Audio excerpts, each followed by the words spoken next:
Olá, seja muito bem-vinda, muito bem-vindo. Hoje nós teremos o prazer de falar sobre os desafios em direito digital, um tema que eu gosto tanto, né? Hoje você vai assistir, não só comigo, que eu também gosto desse tema, mas também com o professor Matheus e também com o Dr. Maurício Rota. A gente vai falar sobre smart contracts, direito digital e inteligência artificial. Bom, se você está assistindo aqui com a gente, é porque ou você gosta desse tema, ou porque você está interessado em saber mais, não é? Então, hoje eu vou abordar aqui inicialmente direito digital com vocês, e depois eu vou passar a palavra para o Dr. Maurício, que vai falar sobre inteligência artificial, e depois com o Dr. Matheus sobre smart contracts. Isso, os dois temas, abordando sobre o viés também de proteção de dados. Se você está assistindo a live aí também, compartilhe, recomende essa live, compartilhe com seus colegas, com seus amigos do trabalho, com seus amigos aí que estão interessados nesse tema. Antes de mais nada, deixa eu me apresentar. Meu nome é Adriane Lima, sou advogada, atuo em projetos de adequação à LGPD, também sou diretora do Comitê Jurídico da ANPPD, a Associação Nacional dos Profissionais de Privacidade de Dados, e, inclusive, convido todos a participar do Comitê Jurídico e também o Comitê de Segurança para estudar mais esse tema que é tão relevante aí de privacidade de dados, que impacta não só as empresas de direito privado, mas também as pessoas jurídicas de direito público. Bom, quando a gente fala de direito digital, né, direito eletrônico ou direito até cibernético, a gente está falando, basicamente, da evolução de diversas áreas, né? Porque o direito, como vocês sabem, é aplicável a diversas áreas aí da nossa sociedade, né? O direito está em tudo, desde uma venda de um produto, de uma prestação de um serviço, quando a gente realiza ali uma contratação de um trabalho também, né? Então, qualquer coisa que a gente faça no nosso dia a dia, está ali implícita uma lei, uma norma, um regulamento. E quando a gente está falando de direito digital, nada mais é do que uma lei que está relacionada a alguma tecnologia. E se você for pensar, a tecnologia está acompanhando diversas áreas aí do nosso dia a dia mesmo, não é? Então, a tecnologia está muitas vezes ligada à área médica, à área da saúde, né, como nós sabemos, à área contratual. Hoje em dia é difícil você querer imprimir um contrato para ser assinado.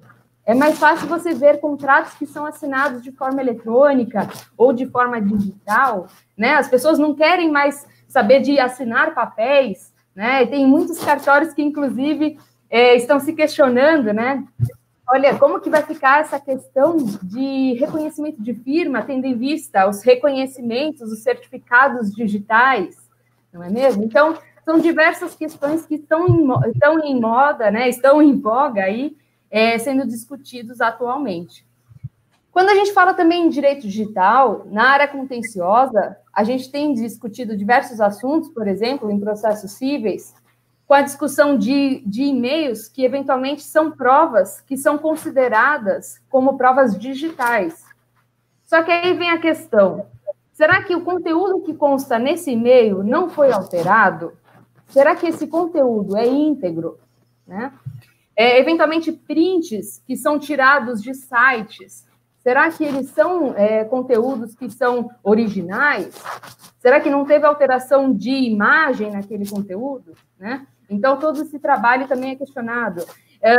Eventuais e-mails que são na esfera trabalhista, que são considerados como horas extras, também são questionados.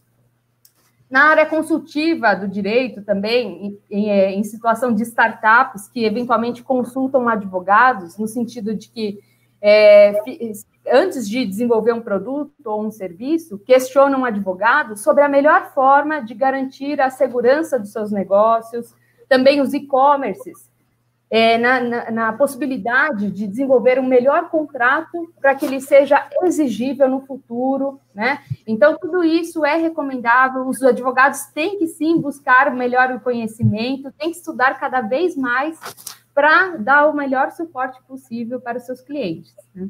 Na esfera criminal também tem a situação das ofensas, né? As possíveis ofensas contra a honra, em situações que as pessoas criticam umas às outras, ou se não indicam possíveis crimes que alguém tenha feito, sem pensar nas consequências. Só que, eventualmente, você faz até uma retratação. Só que, às vezes, essa retratação não volta no tempo, não é? Então, às vezes, gera um prejuízo que não dá para voltar atrás, né?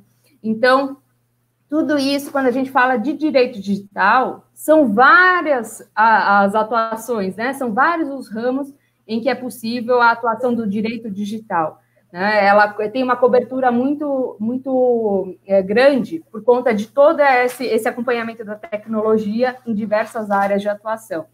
O advogado que conseguir conciliar o direito à tecnologia só tem a ganhar, né? Porque mais do que nunca a interação do advogado com os profissionais da área de tecnologia também é bem interessante.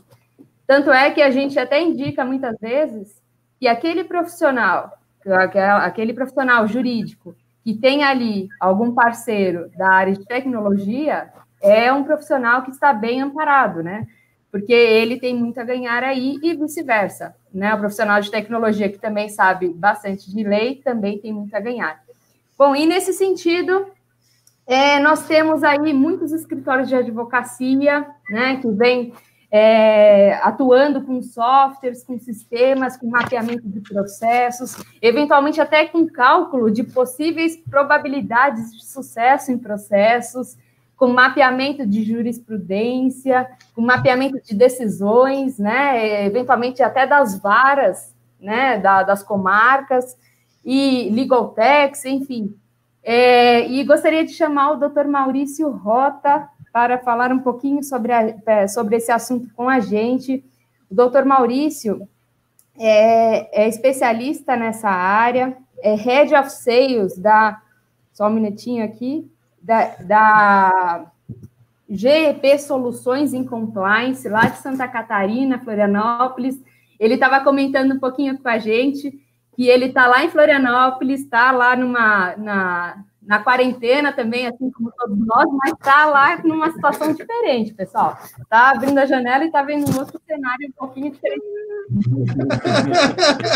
Então, doutor Maurício, gostaria que você comentasse um pouquinho com a gente aí, não só do seu cenário maravilhoso aí, né?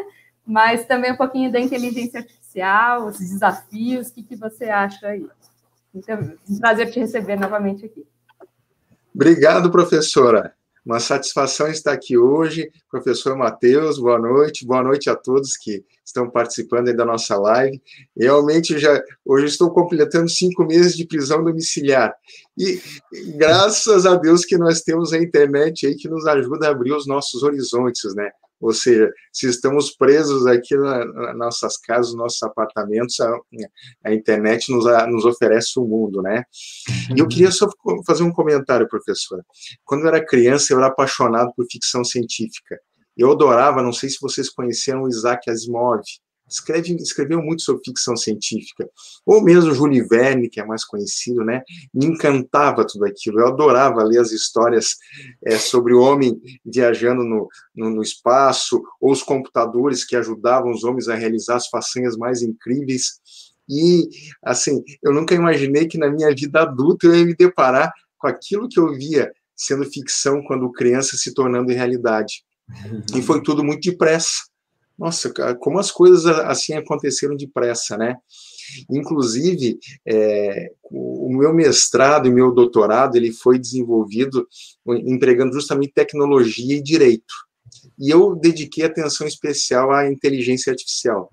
Quando eu comecei o mestrado em 2011, o que nós falávamos e pensávamos sobre inteligência artificial era muito acanhado perto do que, assim, de onde nós estávamos em 2018.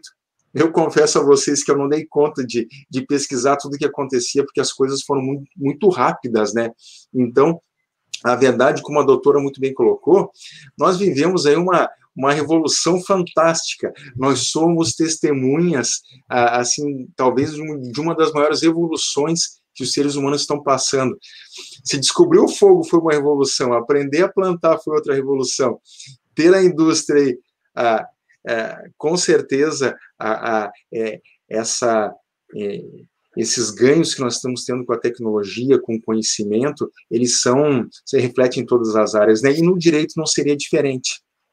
E aqui em Santa Catarina, na nossa comissão de direito digital, nós discutimos muito os reflexos que a tecnologia tem apresentado no dia a dia do operador do direito e como nós, advogados, precisamos mudar, porque os tempos estão mudando. E se a gente continuar naqueles moldes tradicionais, né, eu acredito que o advogado não vai ter mais espaço. Por isso a importância de ter o conhecimento que acabasse de pontuar, ou seja, o profissional de direito precisa saber se posicionar frente às inovações que estão surgindo. E eu posso falar, doutora, o meu primeiro certificado foi de datilografia, acredita? Em 1983 eu ganhei um certificado de datilografia. Quem que imagina um advogado atrás de uma máquina datilográfica? Isso não existe, né? Então, os tempos são outros. Mas falando especificamente sobre inteligência artificial, que talvez é uma das grandes vedetes, né? Eu não vou roubar do professor Matheus aí a cena de falar de smart contracts ou de blockchain, que também são, assim, excelentes assuntos. Mas a inteligência artificial, sem dúvida alguma, tem o potencial de contribuir muito com os operadores do direito. E não só com o advogado, com o juiz, com o promotor, em todos os setores, né, da sociedade, como a gente falou. Mas é importante a gente ter em mente algumas questões. E é esse o ponto que eu gostaria de falar. Talvez algo que se discutiu muito quando a inteligência artificial começou a voltar em voga, né, estar em voga de novo, e talvez ali por meados de 2015, 2016, né? Por exemplo, quem programa a inteligência artificial, né? Quais são os requisitos, quais são os valores que a inteligência artificial recebe para que ela possa tomar decisões, né? Eu vou trazer alguns exemplos aqui onde eu vou poder esclarecer melhor os meus pontos. Por exemplo, eu não lembro exatamente a data, mas acho que foi em 2017, houve um caso envolvendo a United, a empresa de aviação dos Estados Unidos. O que aconteceu? Houve um caso de overbook num voo da United e os tripulantes perguntaram aos passageiros quem gostaria de voar ou viajar em outro horário. Ninguém se disponibilizou, não apareceu nenhum voluntário, né? Então, um algoritmo de inteligência artificial decidiu quem seria o passageiro a ter que abrir mão do seu espaço. E nesse voo foi um oriental, eu desconheço se ele era chinês, japonês, coreano, mas era um oriental chamado David Dahl. E o David Dahl não quis sair, ele questionou o motivo pelo qual ele estava sendo escolhido, e a turma não teve muita conversa, não. Desceram a borracha no David Dahl, ele saiu arrastado de dentro do avião. Então, depois, verificaram que os critérios utilizados por aquele algoritmo de inteligência artificial tinham um viés, ou seja, ele foi preconceituoso nas suas escolhas. Então, essa é uma questão problemática. E isso pode se refletir em outras situações. Digamos, por exemplo, doutora, que nós tenhamos um algoritmo de inteligência artificial que é capaz de determinar penas, ou... eu já vou chegar lá, mas um passo antes ainda. Digamos que esse algoritmo vai verificar o potencial de periculosidade de um indivíduo. Por exemplo, do jeito que eu estou cabeludo aqui, se esse algoritmo me ver, certamente eu vou em cana. Mas o que aconteceu? Nos Estados Unidos, havia uma aplicação dessas rodando e ela fazia uma avaliação do grau de periculosidade de determinadas pessoas. E houve casos em que havia um homem branco de origem ariana muito perigoso, com várias condenações, com assassinatos, que foi considerado menos perigoso do que uma jovem negra que havia furtado uma bicicleta. Ou seja, O algoritmo, novamente, demonstrando aí preconceitos no momento de tomar uma decisão. Tanto que existe uma lei chamada Lei de Conway, do professor Melvin Conway, que diz o seguinte: os sistemas tendem a refletir as pessoas e os valores que os projetaram. Então, um dos desafios que nós temos é, como a inteligência artificial aqui está sendo desenvolvida, ela não será preconceituosa, ela não vai utilizar os preconceitos e os valores daqueles que a programaram. E qual é o problema ou a implicação disso? Bons sistemas de inteligência artificial precisam de uma grande quantidade de dados. Sem dados, não há como treinar, capacitar uma boa aplicação de inteligência artificial. E aí, o desafio é justamente conseguir dados de qualidade, né? Vejo que aí nós temos dois problemas. Eu preciso treinar minha inteligência artificial, preciso de dados. Se a gente for olhar do viés da Lei Geral de Proteção de Dados, nós podemos nos questionar se a finalidade para a qual os dados foram originalmente coletados, esses poderão ser utilizados para treinar um algoritmo de inteligência artificial. Eu já vou dar um exemplo. E o segundo ponto é, se eu não tenho disponibilidade, ou se eu não tenho acesso a dados, talvez eu possa usar dados aí de má qualidade ou dados que são ditos sintéticos, que talvez também possam gerar algum tipo de viés. Então, a gente pode pensar assim, os dados são como a água do oceano. A água salgada, embora abundante, a gente não consegue beber, né? Ela precisa passar por uma dessalinização. E é justamente isso que a gente precisa fazer também quando vai treinar algoritmos de inteligência artificial. É como se a gente dessalinizasse aqueles dados para que eles pudessem ser utilizados. Tem um caso muito conhecido aí que foi na época que a IBM lançou o Watson, e o Watson se saía muito bem na área da saúde. O Watson foi capaz de realizar diagnósticos ditos milagrosos, assim, ele era realmente, foi uma experiência muito legal. A IBM percebeu o potencial daquele tipo de solução e resolveu acelerar o processo, né? Vamos colocar esse produto no mercado. E ao acelerar o processo, eles não levaram em consideração a qualidade dos dados que eles estavam utilizando. Então, um projeto que começou muito bom, acabou terminando, ou pelo menos naquele momento sendo encerrado de forma fracassada, porque como a IBM não tinha os dados necessários para treinar bem a sua inteligência artificial e ela utilizou os dados sintéticos, esses dados sintéticos que eram fornecidos por outras empresas começaram a induzir o Watson ao erro, né? Ou seja, ele utilizou informações hipotéticas que não condiziam com a realidade. Então, esses talvez sejam os desafios quando a gente fala em inteligência artificial hoje. Nossa inteligência artificial não pode ser preconceituosa, ela não pode ter viés. Então, para que não tenha viés, ela precisa de uma grande quantidade de dados, e esses dados precisam refletir a realidade a qual aquele algoritmo vai trabalhar. Essa é uma questão. E a segunda questão é, eu posso ter acesso aos dados? A finalidade para a qual eles foram tratados originalmente me permite utilizar esses dados para treinar minha inteligência? E se não permitir, o que eu faço? Então, vejo que nós estamos num momento em que a discussão da Lei Geral de Proteção de Dados acaba casando muito bem com os avanços que nós estamos enfrentando na tecnologia, né? Em última análise, as questões de privacidade nunca estiveram tão atuais, porque precisamos, sim, atuar em conformidade com uma série de direitos, e o direito à privacidade é um deles. E precisamos que os nossos algoritmos de inteligência artificial, nesse sentido, executem bem seu papel, para que, por exemplo, no momento em que um algoritmo desse vai colaborar na jurimetria de uma pena, que ele não utilize viés, mas que ele possa utilizar critérios objetivos, realistas. Então, doutora, eu procurei aqui ser breve, esse tema me encanta demais, eu acho que durante as perguntas nós vamos poder falar mais, né? Mas eu diria que justamente o que nós temos hoje à frente é esse desafio. Temos muitos dados, precisamos dessalinizá-los e, principalmente, ter autorização para tratá-los de acordo com a finalidade para a qual eles foram coletados. É isso aí. Obrigado, professora. Muito bem, muito bem. Doutora, a palavra-chave é a qualidade dos dados, né? Sem dúvida. E, doutor, até aproveitando a sua apresentação, muito boa, muito bem feita, obviamente, mas como que o senhor acha aí essa questão da não discriminação?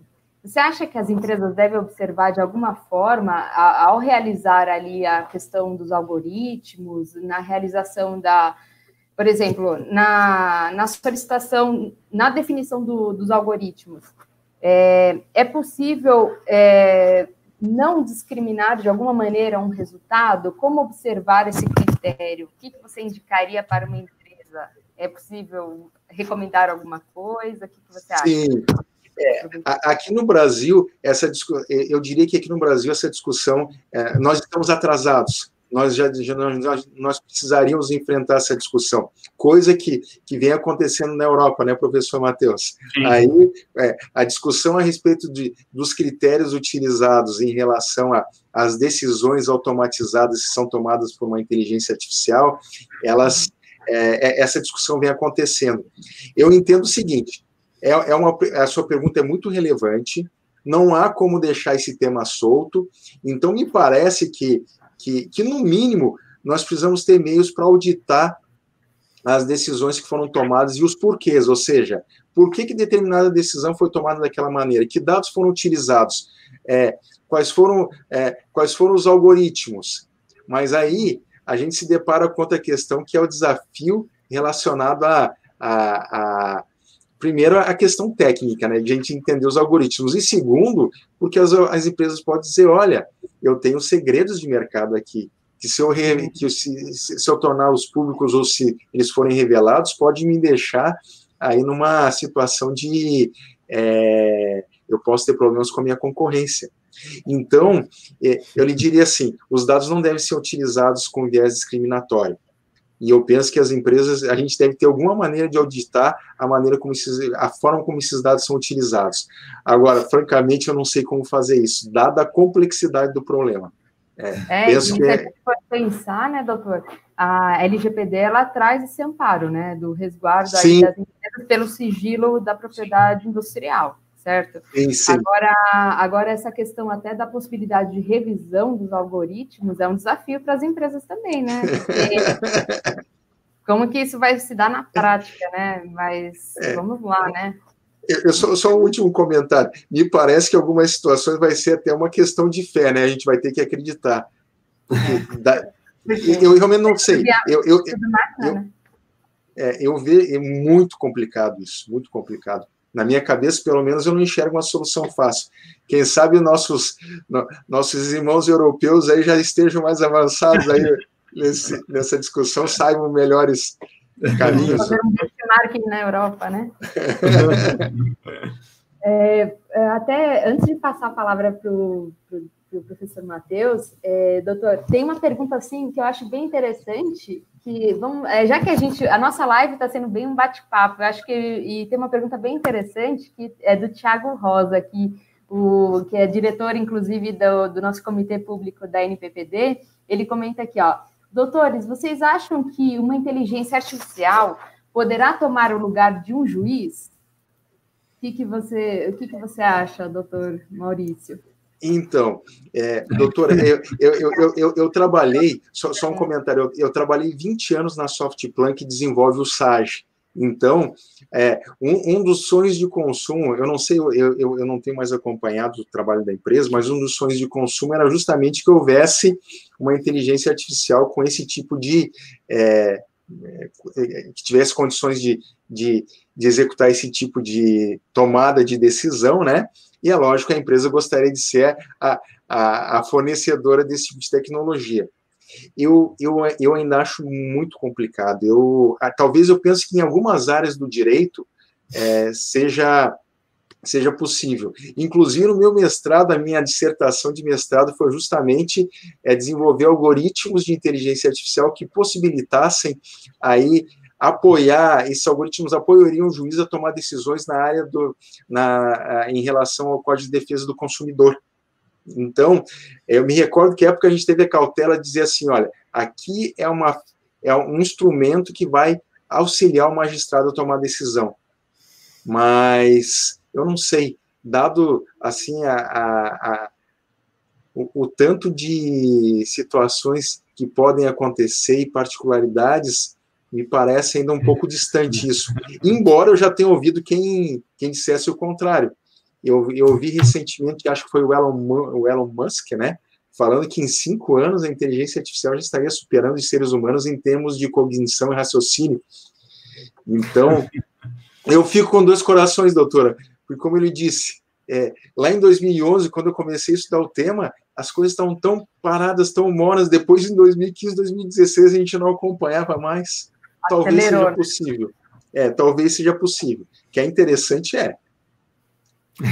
Eu, sinceramente, eu acredito que o pessoal falar que o advogado vai ser substituído por inteligência artificial, enfim. Eu acho que a inteligência artificial ajuda bastante na pesquisa de jurisprudência, porque advogado perde muito tempo com pesquisa de jurisprudência, com pesquisa de doutrina, isso ajuda bastante. Até monitoramento, integração com o site do Tribunal de Justiça, mas eu ainda acredito na versão caseira, manual. Porque é muito... a gente, quando vai pegar um caso, tem que analisar com carinho.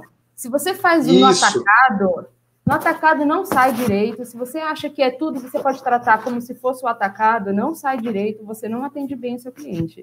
Boa sorte para quem entende dessa forma, né, doutor? Talvez naquelas situações... em execução fiscal, por exemplo, que aí você pode trabalhar de uma forma mais, assim, digamos, mais em lote, né? Mas tem questões, vamos imaginar, vamos discutir aí questões de família. Imagina como é que... Não dá. Nossa! Uma simples execução de um cheque tem tantas particularidades, não dá. Outro dia eu estava discutindo uma simples execução de uma duplicata, teve tanta discussão sobre a assinatura do recebimento da mercadoria, que eu falei, não dá, né, para você colocar uma máquina para analisar isso, né? Mas, enfim, é uma outra... Mas vamos dar a relevância também à nossa profissão, né? Mas isso aí. Muito bom, doutor. Parabéns pela apresentação. E, ao final, pessoal, vamos colaborando aí no chat aí, podem mandar suas perguntas, a gente vai mandando aí as suas perguntas para a gente discutir no final. Agora é com o professor Matheus Passos, ele é DPO certificado EXIM, pelo GDPR, LGPD, também atua como professor universitário em Lisboa, é DPO na L'Oréal, e também tem certificações pela CIPP, que é da IAPP. O professor Matheus vem falar para a gente sobre blockchain e smart contracts. Professor, até aproveitando aí a sua expertise, gostaria que você comentasse um pouquinho a respeito, porque muitas das pessoas, dos profissionais que têm atuado em privacidade de dados, nos projetos de adequação, comentam muito da blockchain como uma possível medida de proteção de dados e também, eventualmente, como uma medida de garantia da integridade de provas digitais, por exemplo, conteúdo de sites, eventualmente que você demonstra de onde veio aquele conteúdo, se não foi alterado. Então, eu gostaria que se você pudesse comentar um pouquinho. Claro. Bom, eu quero começar, lógico, agradecendo aí a Adriane pelo convite, agradecendo pela presença do professor Maurício também, enfim, nos conhecemos aqui agora e já tivemos um bom bate-papo aí no início. Agradecer meus alunos, eu vi ali no chat, tem vários alunos aí do meu grupo de maratonistas da proteção de dados, então estão aí assistindo e prestigiando. Tiago Rosa, que está aí também, né? A Adriane já citou, então, bom vê-lo por aqui. Vi a Sara, que estava na live que a gente fez ontem. Então, agradecer aí a todos pela oportunidade, pela presença. E apesar de eu ficar um pouco tentado também a comentar questões de inteligência artificial, que é um tema do meu doutorado aqui em Lisboa, né? Uma das coisas, quer dizer, é proteção de dados, inteligência artificial e blockchain. Mas eu vou me abster depois aí da excelente apresentação e o bate-papo, né? Não é bem a apresentação, é mais um bate-papo aqui que a gente está tendo. Mas eu sempre gosto, e assim, eu gosto de destacar que, na verdade, a minha primeira formação ela é na área de ciência da computação, né? Na época, era ainda processamento de dados, então, que aí depois, claro, falar processamento de dados não é tão chique quanto ciência da computação, né? Depois se mudou o nome, então eu tenho também esse pezinho na área de tecnologia, digamos assim, e uma das coisas que eu acho é que quem é da área jurídica e quer atuar nessa área do direito digital precisa ter aí, digamos, um conhecimento técnico que não é no sentido de criar um programa que vá substituir aí o Office, né, por exemplo, é claro, pode ser, mas enfim, mas eu digo no sentido de pelo menos ter uma noção mínima. E quando a gente fala em blockchain, eu acho que é importante compreender, mesmo que seja de maneira aqui super resumida, o conceito do negócio, né? Ou seja, o conceito, a ideia da tecnologia, para aí, Adriane, poder chegar nos seus comentários, nas suas perguntas, né? Quer dizer, o próprio nome já diz, né? Ou seja, uma blockchain é literalmente uma cadeia de blocos, e quando se fala em uma cadeia de blocos, deve-se entender literalmente blocos de dados que são gravados um após o outro. Então, essa é uma característica, existem, claro, ali critérios técnicos que vinculam um bloco ao outro, não é o caso aqui de entrar no mérito disso, mas essa é uma característica, e uma outra característica que eu acho que é fundamental é o fato de que esses dados eles estão literalmente distribuídos. Quando eu digo literalmente distribuídos, o que a gente precisa pensar é que esses dados eles não estão no computador de uma pessoa e eles não estão no servidor de uma empresa, né? Quero aqui parabenizar o professor Davis, está aí presente, mandar um abraço para o professor Davis, que está aí nos prestigiando, Davis, um abraço para você, obrigado pela presença também, mas, ou seja, mesmo se você pensar numa grande empresa, pensa num Facebook da vida, ou na Microsoft que eu citei agora, é claro que ela tem servidores espalhados no mundo inteiro. E aí você fala, então, os dados estão distribuídos? Não, não estão, eles estão centralizados na empresa. E uma blockchain, ela tem por característica técnica o fato de que os dados estão literalmente, portanto, repito e enfatizo, nos computadores daqueles que estão vinculados à blockchain, à rede, né? Então, é claro, também tem a distinção de blockchain privada e pública, etc., que a gente não tem muito tempo para aprofundar, mas vale aqui focar um pouquinho mais nas públicas, especialmente pela questão do Bitcoin, que é que mais, às vezes, as pessoas escutam e etc., não só o Bitcoin, é uma delas, né? Mas até do ponto de vista da tecnologia, muito sinteticamente, a ideia é essa. E, além disso, quer dizer, uma outra que talvez seja tão famosa quanto, que é a da Ethereum, que aí é onde a brincadeira fica mais séria, né? Porque aí sim tem a possibilidade de se fazer realmente essa questão dos smart contracts, né? Que eu, pessoalmente, não acho que eles sejam tão inteligentes assim, né? Ou seja, eu não acho que eles sejam tão smart quanto dizem, ou quanto talvez eles se defendam.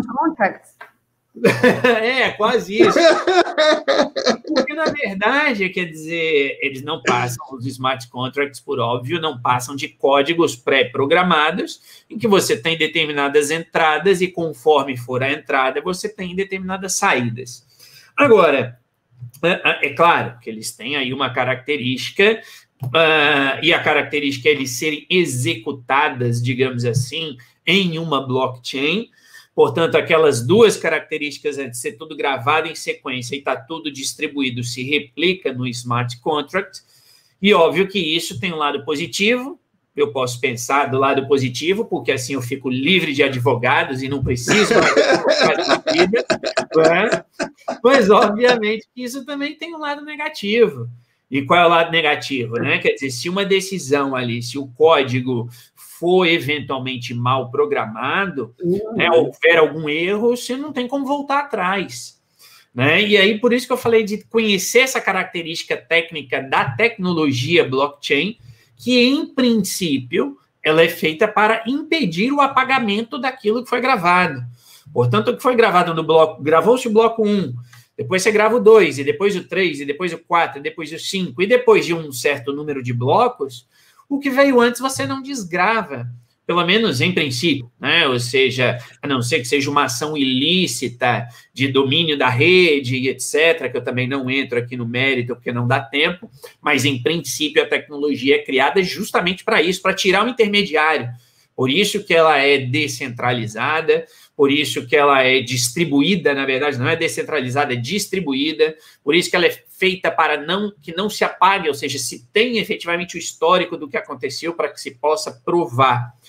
Então, quer dizer, numa determinada situação em que uma relação jurídica entre A e B seja feita exclusivamente com base em um smart contract e tenha dado algum erro no código, quer dizer, erros em código são plenamente possíveis, basta ver a hora que um computador trava, é um erro no código de alguma forma. Quer dizer, aquilo não se volta atrás, né? E aí você vai precisar ter o intermediário, né? Ter ali o advogado, ter ali a justiça, digamos assim, para poder fazer isso, né?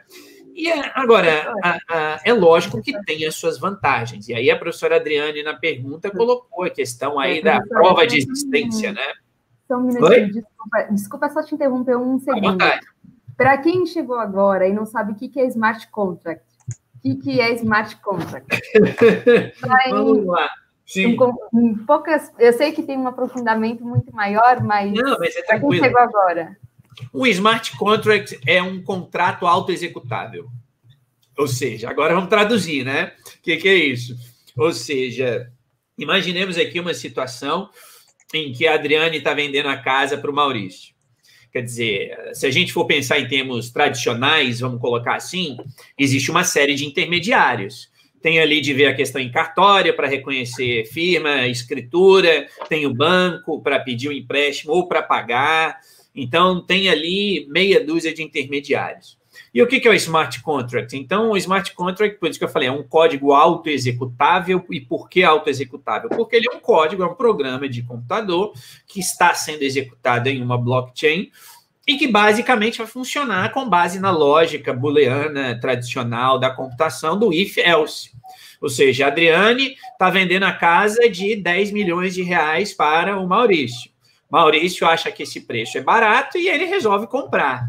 E aí existe ali o código, então, que vai fazer aquela... E por isso ele é autoexecutável, ou seja, eu posso estabelecer uma condição no código com um if, né, com um se, que é muito simples. Se o Maurício transferiu 10 milhões para a Adriane, automaticamente o título é transferido para o Maurício. Pronto. Então, é nesse sentido que ele é autoexecutável, né? E existem muitas pessoas, inclusive da área jurídica, que defendem que esse é o futuro dos contratos de maneira geral, né? Até certo ponto, e dentro daquilo que for possível, uma certa eliminação do intermediário. E ele existe, na verdade, já existe em algumas situações, por exemplo, a questão de seguros, especialmente em termos de agricultura, ou seja, se chover...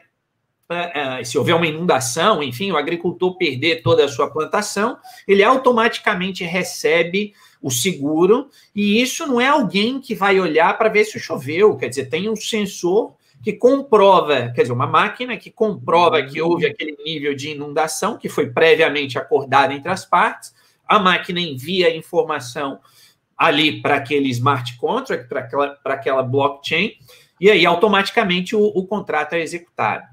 Então, a ideia aqui é essa. Agora, também, olha, falou, já está aqui falando, né? Falou em tecnologia e começa... Agora, também tem um outro lado, quer dizer, e aí não só dos smart contracts, mas da tecnologia em si, blockchain, e vinculando a questão da proteção de dados, quer dizer, a gente tem alguns questionamentos e alguns desafios também. Tem o lado positivo, inclusive eu falo isso para todo mundo, eu uso o registro em blockchain para provar a autoria das coisas que eu faço, quer dizer, eu vou lá e marco, olha, aquele arquivo com aquela estrutura naquele momento foi registrado no meu nome, e eu tenho como comprovar, porque, como eu falei, não pode se apagar o que está antes, em princípio, e é distribuído em vários computadores, então se alguém apagar nenhum, mas os outros vão lá e complementam. Então, como prova, é extremamente relevante. Tem empresas que fazem isso, né? Ou seja, de você recebeu lá, sei lá, uma ameaça, uma ofensa, o que for, dá o print na tela e prova que aquilo é daquele horário, que aquilo não foi manipulado, que aquela imagem não foi manipulada, então é plenamente possível utilizar e tem esse lado que, sem dúvida, é positivo. Mas nós temos também, claro, o lado da proteção de dados, e aí a gente tem uma série de desafios. Quer dizer, o primeiro deles já entra no mérito de que você não tem o direito ao apagamento. Pelo menos em princípio, e quando eu digo em princípio, eu gosto de enfatizar porque se a gente for um purista de blockchain, não tem direito a pagamento. Aí vai ter aquele que argumenta, não, vamos guardar em uma sidechain, que é um outro banco de dados vinculado ao principal. Não é uma blockchain exatamente. Vamos gravar só o hash. Então, e mesmo o hash é um dado pessoal. Então, você tem dados pessoais numa blockchain, e como é que você apaga se o sistema é criado para não ser apagado? Né? Então, você tem aí tem de se pensar do ponto de vista jurídico e técnico também. Segundo ponto que eu gosto sempre de levantar, que é a questão de controlador e operador. Quando a gente pensa, especialmente numa blockchain pública, que qualquer um que estiver assistindo a gente agora pode acessar, quer dizer, falando em termos do Bitcoin, por exemplo, você entra no site do Bitcoin, baixa o aplicativo, ele vai baixar os dados para o seu computador, quando terminar, você está inserido na blockchain, você é um nó na rede do Bitcoin, com mais ou menos ali funções na rede, mas você é um nó e você tem dados pessoais no seu computador de pessoas que você nem faz ideia. Nesse caso, você é controlador ou você é operador? Porque você tem dados pessoais, você está tratando dados pessoais, você é o quê? E terceiro ponto, que eu acho relevante, até tinha anotado aqui, na verdade são 4 que eu sempre gosto de destacar e quero trazer aqui. Então, exercício de direitos, essa questão do controlador operador. Terceiro, quem é o responsável pela transferência internacional? Porque, óbvio, que se a rede é mundial, você tem transferências internacionais, inclusive usando a nomenclatura aqui do regulamento europeu, que também está na LGPD, no artigo 33, se não estou em erro, das transferências internacionais, que são as decisões de adequação. Quer dizer, eu estou enviando dados para países que não têm decisão de adequação. Eu estou enviando dados sem nem mesmo as derrogações lá do consentimento, ou etc., que são os menos garantidores na hierarquia de transferências, de bases legais para transferências internacionais. E o quarto ponto, até tinha visto o comentário ali de alguém que colocou sobre a questão de anonimização. Quer dizer, é um erro achar que blockchains são anônimas. Não são anônimas. Não existe isso por uma simples correlação do endereço, da carteira da pessoa com o número IP, eu descubro quem é.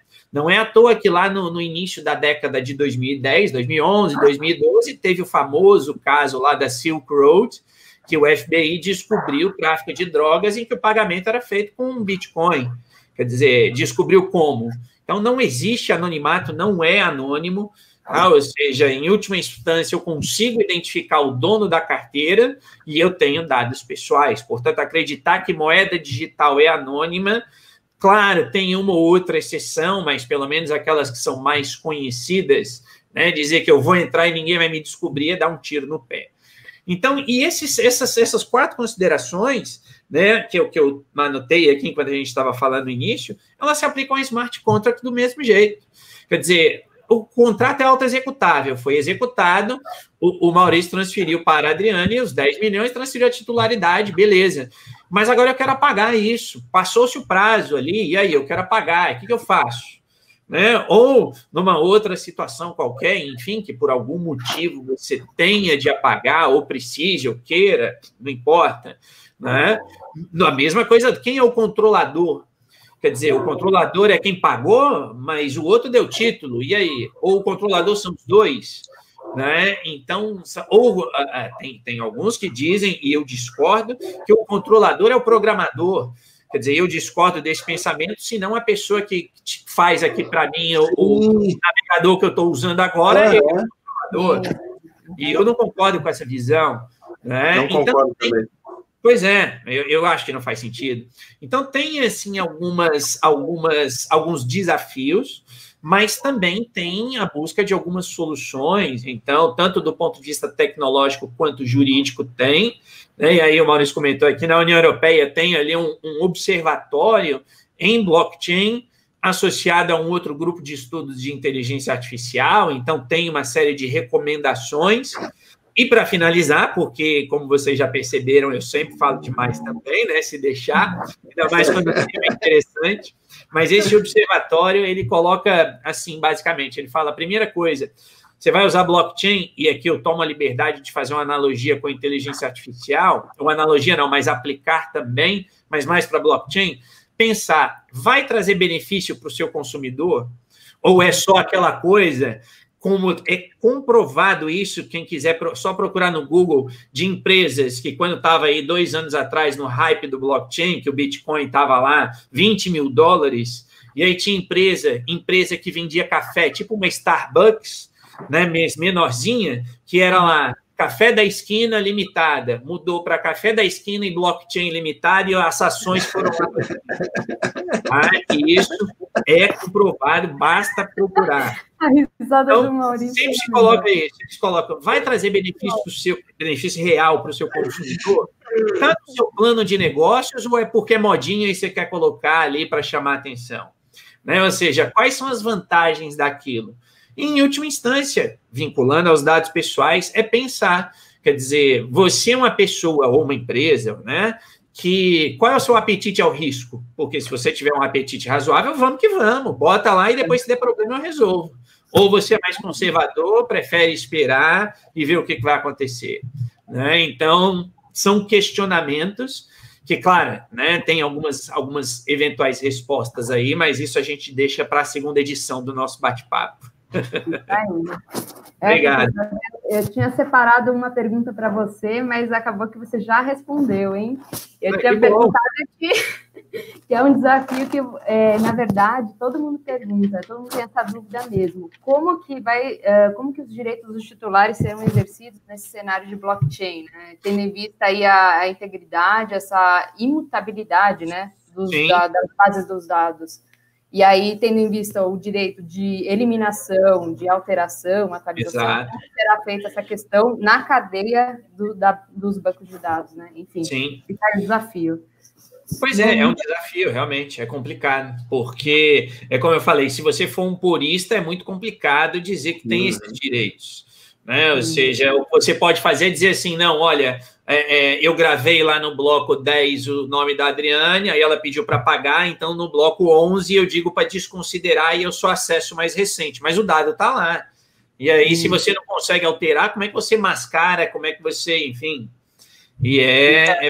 Aí você permite alteração. Tem técnicas que permitem alteração, porque existem blockchains que estão sendo desenvolvidas, e já foram, na verdade, para poder apagar o dado. Mas aí, sendo um purista, entre aspas, claro, aí eu vou dizer que não é blockchain, porque se você permite apagar, a tecnologia já não é a mesma coisa, né? Já não é blockchain mais. E etc. E aí, enfim, aí é o outro bate-papo, né? Isso aí, muito bom. Bom, eu queria a consideração dos dois. Tem um querido aqui, lógico que tem diversas pessoas aqui conhecidas. Muito obrigada pela presença de todos. Tem o Paulo, o doutor Paulo, lá do Comitê Jurídico da NPPD, ele pergunta aqui, aliás, é um comentário, penso que smart contracts funciona muito bem em comércio e venda de massa, entretanto, venda de serviços, por exemplo, não tenho essa certeza. O que vocês acham? Que smart contracts funcionaria num cenário de venda de serviços? O que vocês consideram? Eu quero, se puder aqui, já colocar até que, na verdade, isso não está absolutamente nada longe da gente. Quer dizer, essa ideia de um smart contract, e aí até trazendo um exemplo bem palpável, isso já existe há muito tempo. Um exemplo de smart contract mais simples que existe é aquela maquininha que você vai comprar café, que você vai comprar refrigerante, que você compra um saquinho de, sei lá, de salgadinho, que você bota lá a moedinha e sai o café na rua, pronto. Isso é um smart... Acaba o leite. Enfim. Compra no mercado. Quer dizer, você põe lá a moedinha, né? Como eu estou há 6 anos aqui em Portugal, eu já perdi um pouco a noção do preço no Brasil. Então, mas sei lá, você põe uma moedinha lá, põe uma nota de, sei lá, 5, 10 reais, não sei, sai a garrafinha de água. Quer dizer, isso é smart contract. Isso é um exemplo claro, você não tem, em princípio, um intermediário ali. Você põe o dinheiro, a máquina te dá o produto, acabou. Então, nesse sentido, eu acho que, claro, não só é viável, como já existe há muito tempo. Agora, em termos de serviços, eu acho que sim, eu acho que não há... não existam limitações. Claro que existem limitações, sem dúvida, mas eu acho que é plenamente possível se adequar e se estabelecer para esse tipo de coisa. Quer dizer, eu acho que depende do grau de conhecimento das pessoas, por exemplo, em termos de tecnologia. Exato. Eu acho que depende do interesse das pessoas em deixar público, porque um smart contract é um código que está disponível na blockchain, e eu falei e repito que isto não é anônimo. Portanto, inclusive, é um ponto positivo, fazer a checagem de tudo que acontece para que se comprove que todo mundo está andando na linha. Então, o contrato está lá dizendo, e vai estar lá no contrato, Maurício tem 10 milhões para pagar pela casa da Adriane. Consequentemente, a casa da Adriane vale 10 milhões. Será que a gente quer colocar isso numa rede que potencialmente tem acessos infinitos, né? Enfim, exagerando um pouco? Tá? Então, eu acho que é viável, é possível, mas eu acho que depende um pouco das condições das partes, né? Porque para você eliminar um terceiro, você tem que ter... saber o que você está fazendo, né? Quer dizer, é igual quando se fala em moeda digital. Quer dizer, todo mundo acha que é uma maravilha, não sei o quê, mas se você perder sua senha da sua carteira e tiver lá 10 bitcoins, você não recupera. Sorry. Não é igual o banco que você liga, esqueci minha senha, resolve aí. Não existe. Então, você tem 10 bitcoins, a última vez que eu vi, o bitcoin estava valendo 8 mil euros. Quer dizer, 80 mil euros vezes 6, tá? 10, para ter mais ou menos a noção no real. Quer dizer, você perdeu sua carteira de 10 bitcoins, senta e chora, você não tem o que fazer. É simples. Tá? O pessoal está perguntando aqui, professor Matheus, como que está funcionando o blockchain aí do outro lado, na Europa? Tem uma série de iniciativas por aqui, várias iniciativas, muitas que são vinculadas a essa questão do reconhecimento de documento, quer dizer, comprovação de autoria, comprovação do horário, comprovação de que o documento não foi manipulado. Então, tem esse tipo de coisa, mas não é só isso. Quer dizer, tem grandes empresas que utilizam blockchain para tudo. Quando eu digo para tudo, desde o comércio internacional, cadeia de serviços, né, supply chain, passando por venda de energia elétrica, por exemplo, entre pessoas que têm painel solar, então utilizam um sistema de blockchain para vender entre si energia elétrica, controle de estoque interno de empresas, e aí, claro, que a gente começa a variar um pouco, sai da blockchain pública, vai para a privada, tem a permissionada e por aí vai, tem os seus tipos específicos, inclusive vi a pergunta anterior ali da Sara sobre a blockchain que permite o apagamento, então tem alguns desenvolvimentos nesse sentido, mas tem um uso que eu diria que é muito, muito disseminado. A Estônia, por exemplo, uma boa parte não, mas uma parte considerável do sistema público da Estônia não apenas é totalmente digital, como é registrada em blockchain. Quer dizer, a Estônia você só não pode casar e adquirir apartamentos, adquirir imóveis de maneira geral, de maneira online. Quer dizer, essas duas têm de ser de maneira presencial. Todo o restante você faz de maneira online. E muito disso é feito em blockchain. Tá? Então, quer dizer, soluções existem e utilização existem. Malta também é um país extremamente desenvolvido e que, no sentido de usar blockchain na área financeira. Tá? Então, bancos estão utilizando, inclusive, não é propaganda de ninguém, mas o Santander faz transferência internacional do Brasil para a Espanha usando blockchain. Tá? Então, tem várias iniciativas na área financeira, na área, como eu falei, de energia elétrica e por aí vai. O professor, uma pergunta que não quer calar. Quem é Satoshi Nakamoto? Esse aí está completamente anonimizado. Pois é, ele é o suposto criador do Bitcoin lá nos idos de 2009. Diz a lenda que é um japonês, aí tem uma outra lenda que diz que é um grupo de pessoas que se intitulou assim. Tem outra lenda documentário, né? Para quem não assistiu ainda, o documentário fala bem isso. Tá no Netflix aí, ó, o pessoal que queira assistir, ninguém sabe até hoje quem é, né? Exatamente. Então, muito bom. Eu não diria nem que ele está pseudonimizado, ele está anonimizado mesmo. Totalmente.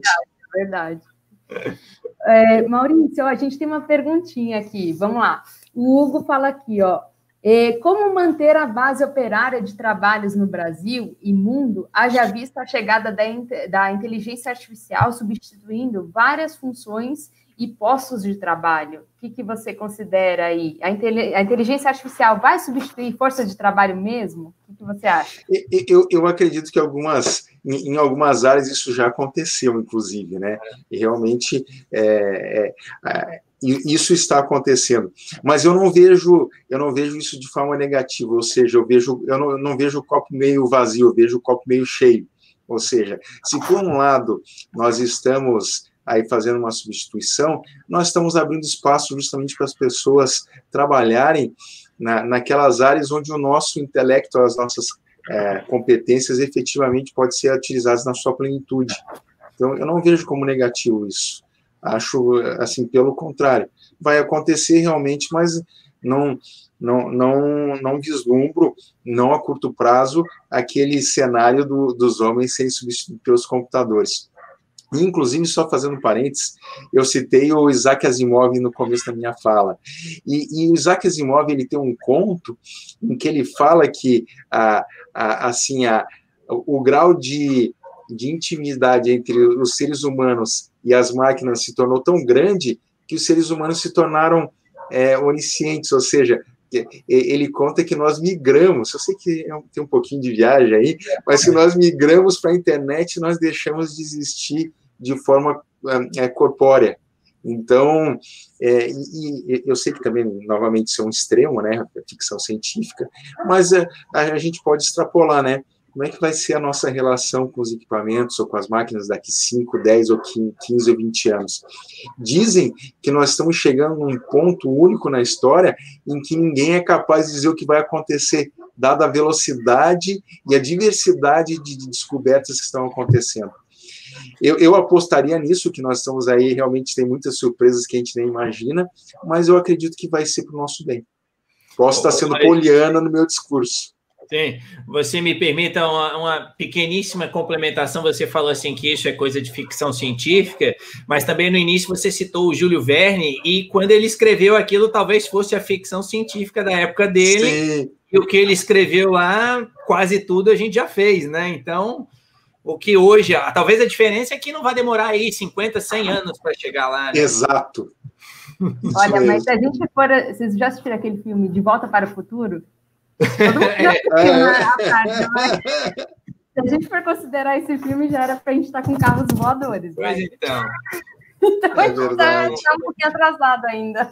Tem uma série na Amazon Prime que fala sobre essa questão de fazer, a série se chama Upload.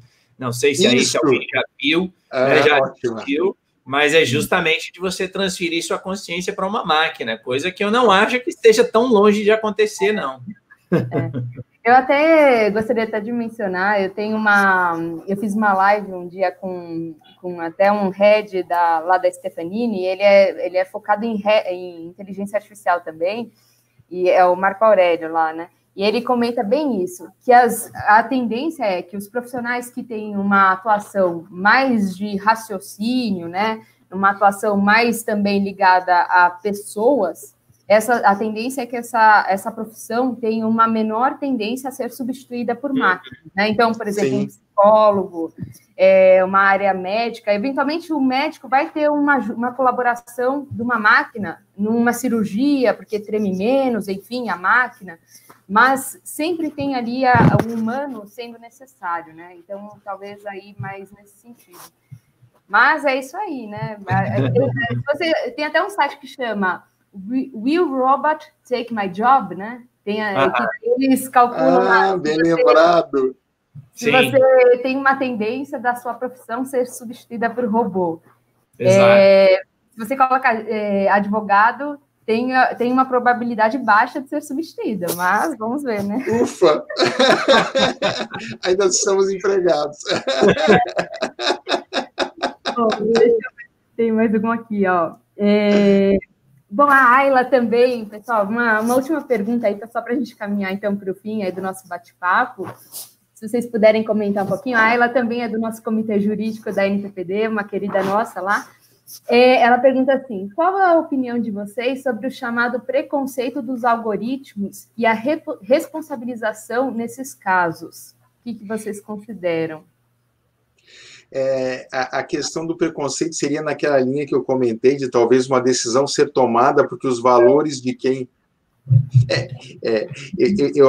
Eu acredito que para que assim, determinados algoritmos efetivamente entrem no dia a dia da população, eles precisam passar aí por uma série de provas e testes, né? E um deles, sem dúvida alguma, é demonstrar que aquele algoritmo ele se destina à finalidade ao qual ele foi desenvolvido e não para atender os preconceitos de quem o desenvolveu. E isso aí passa por por um bom trabalho de dados, né? Por muitos testes. Assim como o professor Matheus, eu também, minha formação original também é ciências da computação. Então, a gente tem que fazer uma série de testes, né? Sim. Ainda mais se for algoritmos da área da saúde ou, no nosso caso, da área do direito, né? Claro. A gente não pode ter algoritmos preconceituosos. Claro. Mas não é fácil, né? Será que quem detém um preconceito sabe que está sendo preconceituoso para avaliar se o seu algoritmo também o é? Pois é. Olha, já está com os termos de Portugal, hein? Verdade. Às vezes um pouquinho. Matheus, quer acrescentar alguma coisa? Não, eu acho assim que eu concordo com essa questão dos dados e eu parto do princípio sempre de que um programador, quer dizer, um programador não joga a responsabilidade para ele, porque a gente tem de partir do princípio da boa-fé. Quer dizer, eu não parto da ideia de que o programador vai criar um programa para ser preconceituoso. Então, eu acho que essa questão que o professor Maurício colocou da qualidade dos dados, eu acho que isso talvez seja um dos elementos que mais influencie, pelo menos numa programação mais tradicional.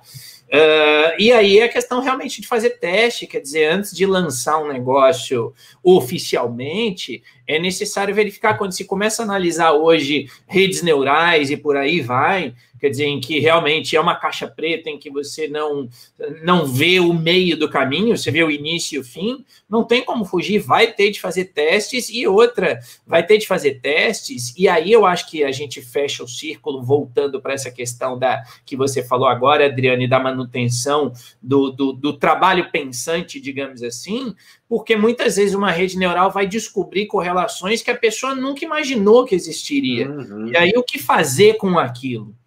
Né? Ou seja, isso é muito claro, quer dizer, a capacidade de análise computacional é gigantesca. Eu tenho um vídeo no meu canal do YouTube em que eu mostro lá que o meu computador de 2015, em 40 minutos, eu conseguia descobrir 1 milhão de senhas.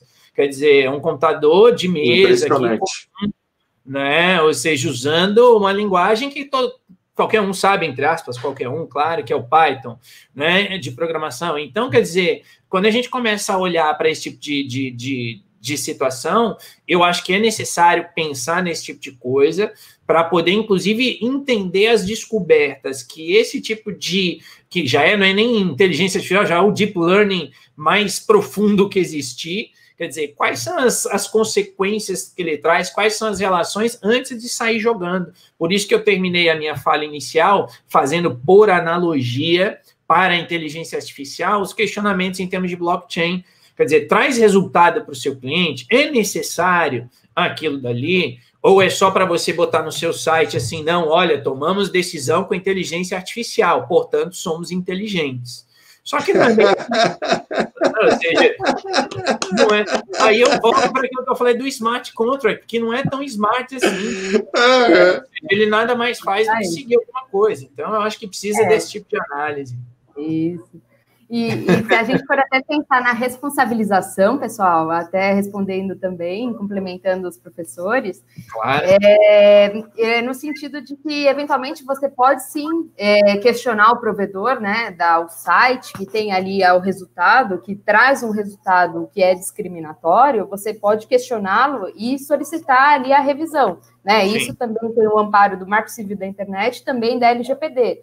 E também, quando a LGPD estiver vigente, você pode recorrer até a autoridade nacional quando ela estiver constituída. Né? Isso então, aí é coisa que a inteligência artificial não consegue descobrir ainda, viu? Quando que vai ter a autoridade nacional? Pois tivemos até o parecer agora, né, da Câmara do Estado. Provavelmente a gente vai ter até a LGPD vigente ainda esse ano, né? Vamos aguardar. Já pensou uma coisa dessas, meu Deus do céu? Então, aguardar, né? Então, tá ótimo. Pessoal, Adriane, me desculpe aí quebrar, mas eu não pude perder o momento, tá? A bola quicou, né? Teve tantas reviravoltas que o pessoal pergunta, mas quando que vai entrar o início da vigência? Não sei, peraí, vou consultar aqui, né? Porque não dá para saber, né? Vamos aguardar aí. Bom, pessoal, gostaria então de agradecer a participação de vocês, professor Matheus, o doutor Maurício Rota, foi um prazer, foi muito descontraído o nosso papo, espero que os demais tenham gostado, nós tivemos participação de diversas pessoas aí, conhecidos, pessoas novas, espero que vocês tenham gostado. Curtam a página aqui da NPPD, a gente sempre vai trazer novos profissionais profissionais experientes de diversas áreas de atuação. Vamos trazer diferentes pessoas aí, diferentes profissionais, então acompanhem, curtam, para que vocês sejam acionados quando a gente tiver novos conteúdos, novas lives, tá bom? Bom, para encerrar aí a moral da história, a gente só tem a colaborar aí nesse sentido de conciliação da tecnologia e o direito nesse ecossistema. Todo mundo ganha, né? A sociedade, os advogados, os profissionais de tecnologia, a sociedade, as pessoas como um todo. Então, vamos aguardar os próximos cenários. E é isso aí, pessoal. Até a próxima e boa noite aí a todos. Tudo de bom. Boa noite a todos. Boa noite. Tchau, tchau.